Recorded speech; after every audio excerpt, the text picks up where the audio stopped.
बहुत कम लागत में नोट छापने की मशीन है ये सब्जी। अगर इसको 15 फरवरी के आसपास लगा देते हैं तो लगातार 8 महीने तक उत्पादन देगी। और अगर इसके न्यूनतम बाजार भाव की बात करूं तो 40-45 किलो कम से कम इसके बाजार भाव रहते हैं।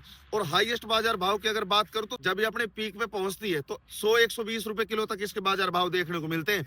तो किसान साथियों, ऐसी ही मुनाफे के लिए और लगातार हमारे साथ जुड़े रहने के लिए पेज को अभी फॉलो कर ले। अगर मैं बात करूं 15 फरवरी के आसपास अगर हम लोबिया की खेती करते हैं, लोबिया की फसल लगाते हैं, टाइम पे तैयार होकर मार्केट में पहुंचेगी, उस टाइम पे 100-120 रुपए किलो तक इसके बाजार भाव देखने को मिलते हैं। एक इसके न्यूनतम बाजार भाव की बात करूं तो 40 से 45 रुपए किलो तक कम से कम इसके बाजार भाव रहते हैं। मैंने पिछले साल लोबिया की खुद ने फसल लगाई थी, मुझे कम से कम जो मैंने बाजार भाव लिए थे वो 40-45 रुपए किलो के कम से कम बाजार भाव थे। अगर एक एवरेज की बात करूं तो 65 से 70 रुपए किलो तक इसके एवरेज बाजार भाव रहते हैं। मैं अपने इस प्लांट में लोबिया लगाने के लिए आज इस खेत को तैयार करके और कल इसमें लोबिया मैं लगा दूंगा, जिससे जब भी मार्केट में पहुंचेगा बहुत अच्छे इसके बाजार भाव देखने को मिलेंगे। लगातार 8वें महीने तक ये हमें उत्पादन देगी।